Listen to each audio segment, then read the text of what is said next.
স্পষ্ট বলতে চাই, ইরানের প্রতি হামলা মুসলিম বিশ্বের প্রতি শুধু নয়, শুধু মধ্যপ্রাচ্যের প্রতি নয়, এই হামলা গণতন্ত্রের প্রতি, শান্তিকামী মানুষের বিরুদ্ধে এই হামলা। অতএব শান্তিকামী মানুষ, গণতন্ত্রে বিশ্বাসী জনগণকে যারা ভালোবাসে, কোন শক্তি হামলা নিন্দা না করে পারে না। জামাত ইসলামীর পক্ষ থেকে আমরা তার তীব্র নিন্দা এবং ক্ষোভ প্রকাশ করি এবং তার বিরুদ্ধে সারা বিশ্বকে এগিয়ে আসার জন্য উদাত্ত আহ্বান জানাচ্ছি। আমি প্রথমেই শহীদ খামেনি যে শাহাদাত বরণ করেছেন, তাদের আত্মার মাগফিরাত কামনা করি। আরো যারা শত শত জীবন দিয়েছেন, তাদের আত্মার মাগফিরাত কামনা করি। আল্লাহর কাছে দোয়া করি তারা জান্নাতুল উচ্চতম মর্যাদা লাভ করতে পারেন। সংগ্রামী ভাই বন্ধুগণ, আজকে বিশ্ব তাকিয়ে দেখছে। জাতিসংঘ গঠন করা হয়েছে কি জন্য? শান্তি প্রতিষ্ঠার জন্য। জাতিসংঘ কয়েকটি দেশের তাবেদার শক্তি হিসাবে তারা আজকে ভূমিকা অবতীর্ণ হয়েছে। যদিও শান্তিকামী দেশগুলোর পক্ষে তারা আসে না, এই জাতিসংঘ এই ভূমিকা পালন করে। জনগণ একদিন বলবে জাতিসংঘের কোনো প্রয়োজন নাই। আমার জাতিসংঘকে তারা যথার্থ ভূমিকা পালন করার যথার্থ আহ্বান জানাবো। সাথে সাথে মুসলিম বিশ্বের যারা গঠিত ওআইসি, তারা যথার্থ ভূমিকা পালন করতে পারছে না। আমরা তাদেরকে আহ্বান জানাবো, আপনারা ওআইসি মুসলিম বিশ্বের মোড়ল হিসাবে, দায়িত্বপ্রাপ্ত হিসাবে আপনারা যথার্থ দায়িত্ব পালন করেন, নাহলে জনগণ আপনাদেরকে প্রত্যাখ্যান করবে। আজকে মধ্যপ্রাচ্যে অস্থির করা হয়েছে। এই অস্থিরতা যদি দীর্ঘদিন চলে, মধ্যপ্রাচ্যের লোকরাই ক্ষতিগ্রস্ত হবে না, আমাদের এই বাংলাদেশ সহ অনেক দেশ ক্ষতিগ্রস্ত হবে। জিনিসপত্রের দাম বেড়ে যাবে, তেলের দাম বেড়ে যাবে, জনগণের জীবন যাপন করা অত্যন্ত কঠিন হয়ে যাবে। অতএব জনগণের স্বার্থে, বিশ্বের শান্তির স্বার্থে আমরা অবিলম্বে যুদ্ধ বন্ধ করার জন্য উদাত্ত আহ্বান জানাচ্ছি। সাথে সাথে মুসলিম বিশ্ব সহ শান্তিকামী বিশ্বের মানুষদেরকে আমরা সবাই ঐক্যবদ্ধভাবে এই সমস্ত অশুভ শক্তির বিরুদ্ধে, গণতন্ত্র মানবতা বিরোধী শক্তির বিরুদ্ধে আপনারা যার জায়গা থেকে সোচ্চার হন। জনগণ যদি রাজপথে নেমে আসে, জনগণ যদি সোচ্চার হয়, যত বড়ই শক্তি থাক না কেন টিকতে পারবে না, পারে নাই। আপনারা জানেন ইরানের শাহনশাহ কত বড় শক্তিশালী ছিল, যে তাদের বিরুদ্ধে শত শত বছর লড়াই করেছিল। ইরানের জালেম সম্প্রদায়, তাদের লড়াইয়ের ফসল 1990 সালের ইরানের সফল ইসলামী বিপ্লব। এই শক্তিকে টিকিয়ে রাখার জন্য বিশ্বের মোড়লরা অনেক চেষ্টা করেছে, জনগণের সামনে তারা পালিয়ে যেতে বাধ্য হয়েছে। তাই জনগণের অপরিচিত শক্তি আপনারা হিসাব করবেন। শুধু গণতন্ত্রের কথা বললে চলবে না, গণতন্ত্রকে মানতে হবে। আপনার দেশেই শুধু নয়, অন্য দেশেও মানার ব্যবস্থা করতে হবে। অন্য দেশে যদি গণতন্ত্র ক্ষতিগ্রস্ত না হয়, তার ব্যবস্থা করতে হবে। দেশে দেশে গণতন্ত্র ক্ষতিগ্রস্ত হলে, একটি দুইটা দেশে গণতন্ত্র থাকলে সেই দেশটিকে থাকতে পারবে না ইনশাআল্লাহ। সংগ্রামী ভাই বন্ধুগণ, ইরানের এই আন্দোলন, ইরানের এই ক্ষতি, আমি বলছিলাম আমরা জামাতের পক্ষ থেকে আমরা তাৎক্ষণিক বিক্ষোভ মিছিল আয়োজন করেছি। আমরা অবিলম্বে যদি বন্ধ না করা হয়, আমরা বৃহত্তর কর্মসূচিতে বাধ্য হবো ইনশাআল্লাহ। আমরা ইসরায়েলকে বলবো, আপনারা কয়েক বছর আগেই অনেক হত্যাকাণ্ড ঘটিয়েছেন। দেশের মানুষেরা, বিদেশের মানুষেরা আপনাদের পণ্য বর্জন করেছিল। আবার কিন্তু আপনাদের পণ্য বর্জন করলে আপনাদের ব্যবসা গুটিয়ে যাবে, আপনারা চলতে পারবেন না। আমাদের জনগণকে বাধ্য করবেন না। আপনারা অবিলম্বে ইরানের উপর আক্রমণ বন্ধ করে দিন, তাহলে জনগণই তার সমুচিত জবাব দেবে ইনশাআল্লাহ। সংগ্রামী ভাই বন্ধুগণ, এজন্য আমি জাতিসংঘকে আবার ওআইসিকে যথার্থ ভূমিকা পালন করার জন্য উদাত্ত আহ্বান জানাচ্ছি। সাথে সাথে বড় বড় মুসলিম দেশ, যাদেরকে আহ্বান জানাবো আপনারা এগিয়ে আসেন। ইসরায়েলের বিরুদ্ধে, ইরানের পক্ষে আপনি এগিয়ে আসেন। সবাই মুসলিম বিশ্ব যদি এক হয়, একদিনও ইসরায়েল টিকে থাকতে পারবে না ইনশাআল্লাহ। যে ইসরায়েল মাত্র কয়েক লক্ষের হামাসের বিরুদ্ধে টিকে থাকতে পারলো না, যুদ্ধবিরতি করতে বাধ্য হয়েছে। সারা বিশ্বের, বিশেষ করে মধ্যপ্রাচ্যের মুসলমান দেশগুলো যদি ঐক্যবদ্ধ হয়, আমার বিশ্বাস ইসরায়েল এই নির্বাচন হত্যাকাণ্ড বন্ধ করতে বাধ্য হবে। তাই ওআইসি সহ মুসলিম বিশ্বের রাষ্ট্রপ্রধানদের কাছে আমরা আহ্বান জানাবো, আপনারা আপনাদের যথার্থ ভূমিকা পালন করুন। সংগ্রামী ভাই বন্ধুগণ, এরপর আমি যে কথা বলতে চাই সেটা হচ্ছে বাংলাদেশের প্রেক্ষাপট। নির্বাচন হলো 12 তারিখ। কিরকম নির্বাচন হয়েছে জনগণ জানে। জামাত ইসলামী কিভাবে অনেক সিটে হারানো হয়েছে তাও জনগণ জানে। তাও আমরা বৃহত্তর স্বার্থে, জনগণের মুক্তির স্বার্থে, শান্তি শৃঙ্খলার স্বার্থে এই নির্বাচনকে আমরা মেনে নিয়েছি। কিন্তু আমরা দেখতে পাচ্ছি সরকার ক্ষমতা আসার সাথে সাথেই অতীতের সরকারের মতো হত্যাকাণ্ড শুরু করে দিয়েছে। বিশেষ করে জামাত ইসলামের নেতা কর্মীদের উপর আক্রমণ করা হচ্ছে। নির্বাচনের পূর্বে এই দলটি আপনারা জানেন, বিএনপি নাম বলতে কোনো অসুবিধা নাই। এই বিএনপি আমাদের মা বোন থেকে রাস্তাঘাটে হেনস্থা করেছে, এমনকি বোরখা কেড়ে নিয়েছে, আবার তার নারীবাদী বলে নিজেদেরকে দাবি করে। আমাদের অনেক ভাই থেকে ভোটের কাজ করতে বাধা দেওয়া হয়েছে। আমরা মনে করেছিলাম নির্বাচনের পূর্বে কত নির্বাচনে জয়লাভ যে কাজগুলো করতে পারে, কিন্তু বিশাল ব্যবধানে সিট পেয়ে আজকে তারা ক্ষমতায় মতমত্ত হয়ে গেছে। ক্ষমতার শক্তিতে তারা জামাত ইসলামী লোকদের প্রতি আক্রমণ শুরু করেছে। আমরা স্পষ্ট বলতে চাই, আপনারা জামাত ইসলামীকে আওয়ামী লীগের 16 বছরে দেখেছেন। আমিও ফাঁসি আসামি ছিলাম। জামাতের লোকেরা কাউকে ভয় পায় না। জামাতের লোকেরা সাহসিকার সাথে ময়দান মোকাবিলা করতে পারে। আমাদের 11 জন ভাইকে জেলখানায় মারা হয়েছে, 5 জন ভাইকে সরাসরি শহীদ করা হয়েছে। এই আন্দোলন থেমে থাকি নাই।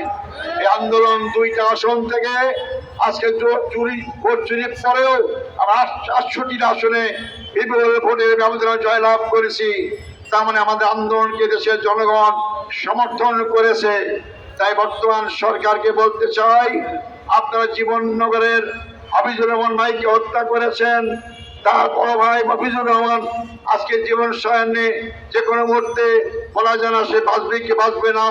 এর হত্যাকাণ্ডের পিছনে যারাই জড়িত থাক অবিলম্বে গ্রেপ্তার করুন এবং আইনি আওতায় নিয়ে আসুন। নাহলে আপনারা আমাদেরকে বাধ্য করবেন না আবার রাজপথে নামার জন্য। রাজপথে নামলে কিন্তু আপনি নিস্তার পাবেন না। অতএব আপনারা সাবধান হন। আমরা আমাদের উপরে আমাদের বিরোধী নেতা জামাত ইসলামী আমির ডাক্তার শফিকুর রহমান বলেছেন, নির্বাচন মেনে নেওয়ার সাথে সাথে আমরা অতীতের মতো বিরোধী দলের ভূমিকা পালন করব না।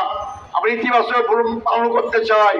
দেশের মানুষ অনেক রক্ত দিয়ে আন্দোলন করেছে, আবার রক্ত ঝরুক, আবার অশান্তি আসুক, আমরা কাম্য করি না।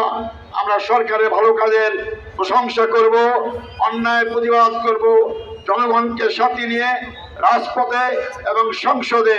তাই আমি সরকারের কাছে আবেদন জানাবো, দাবি জানাবো, অবিলম্ব শুধু হাফিজ রহমানের হত্যাকারীরা বিচারের আওতায় শুধু নয়, আপনার এরপর আরেকটি জয়দের উপর হত্যাকাণ্ড না ঘটে তার ব্যবস্থা করুন। নাইলে জনগণ রাজপথে নামতে বাধ্য হলে আপনারা আমাদেরকে দোষ দিতে পারবেন না। জনগণ অবশ্যই তার অধিকার আদায়ের জন্য সামনে এগিয়ে যাবে ইনশাআল্লাহ।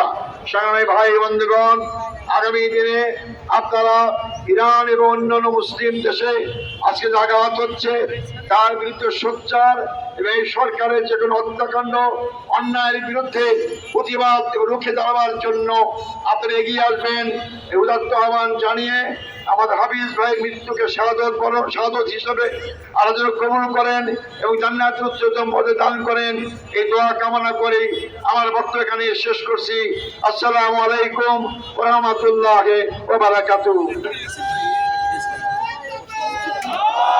সংগ্রামী ভাই এবং বন্ধুগণ, আজকের এই বিক্ষোভ সমাবেশে এ পর্যায়ে সভাপতির বক্তব্য রাখার জন্য অনুরোধ করছি বাংলাদেশ ইসলামী ছাত্র শিবিরের সাবেক কেন্দ্রীয় সভাপতি, বাংলাদেশ জামাত ইসলামী কেন্দ্রীয় নির্বাহী পরিষদের অন্যতম সদস্য, চাঁপাইনবাবগঞ্জ সদর আসন থেকে বিপুল ভোটে বিজয়ী মাননীয় সংসদ সদস্য, ঢাকা মহানগরী দক্ষিণের সংগ্রামী আমির জননেতা জনাব নুরুল ইসলাম বুলবুল।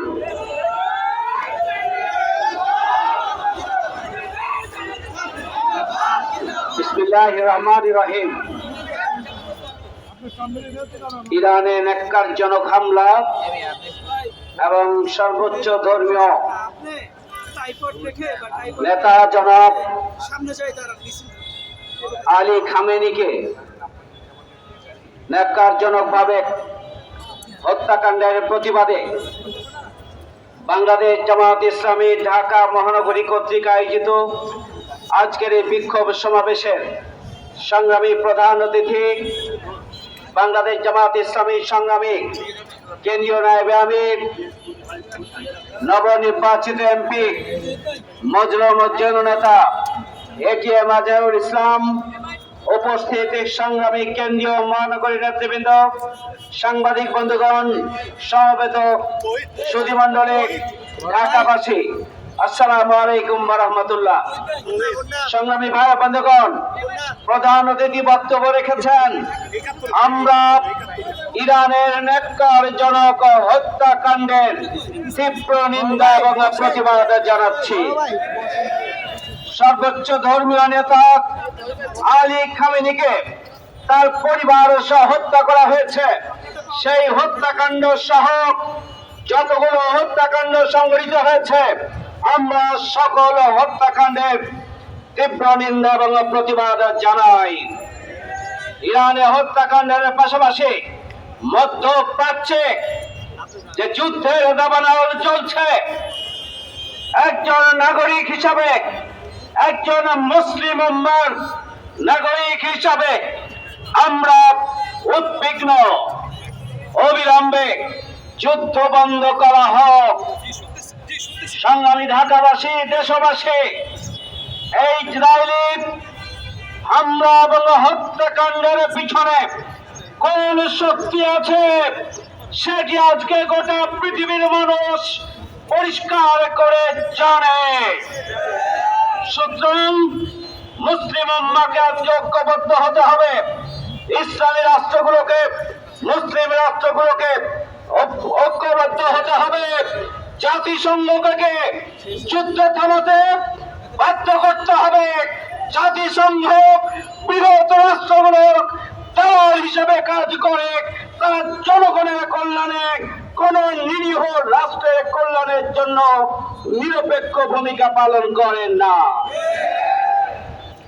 আসুন চুয়াডাঙ্গার জীবননগরে জামায়াত ইসলামীর একজন নেতা হাফিজুর রহমানকে অন্যায়ভাবে হামলা করে হত্যা করা হয়েছে। তার ভাই, আপন ভাই মৃত্যু শয্যায় রয়েছে। এটি বিএনপির মাধ্যমে এই হত্যাকাণ্ড সংঘটিত হয়েছে। নির্বাচনের আগে শেরপুরে মাওলানা রেজাউল করিমের উপরে হামলা করে তাকেও বিএনপি হত্যা করেছে। আজকে 12ই ফেব্রুয়ারি নির্বাচনের পরে মাত্র কয়েকদিন গিয়েছে, আমরা দেখছি শিশু কিশোরীদেরকে ধর্ষণ করা হচ্ছে, হত্যা করা হচ্ছে। নাতিকে হত্যা করে, নাতনির উপরে ধর্ষণ করে তাকেও হত্যা করা হয়েছে। একের পর এক খুন, একের পর এক খুন এবং ধর্ষণের যে উৎসব শুরু হয়েছে, তাতে এটি পরিষ্কার বিএনপি বাংলাদেশ পরিচালনা করার জন্য, বাংলাদেশের আইন শৃঙ্খলাকে নিয়ন্ত্রণ করার জন্য তাদের যে সামর্থ্য সেটি তাদের নেই, এটি আজকে প্রমাণিত হচ্ছে। অবিলম্বে খুনিদেরকে গ্রেপ্তার করতে হবে। অবিলম্বে যারা খুন করেছে তাদেরকে বিচারের আওতায় আনতে হবে এবং গোটা বাংলাদেশে এক বাংলাদেশকে নিরাপদ, বসবাসযোগ্য, মানবিক বাংলাদেশে পরিণত করার জন্য সরকারকে এগিয়ে আসতে হবে। আর না হলে গঠনমূলক বিরোধী দল হিসাবে বাংলাদেশ জামায়াত ইসলামী শুধুমাত্র সংসদে নয়, সংসদের বাইরেও আন্দোলন সংগ্রাম করে সরকারের সকল অন্যায় অবিচারের বিরুদ্ধে রুখে দাঁড়াবে প্রয়োজন হলে। আমি সাংবাদিক বন্ধুগণকে ধন্যবাদ জানাচ্ছি এবং তাৎক্ষণিক ভাবে আহ্বান জানানোর পর আপনারা আপনাদের আয়োজন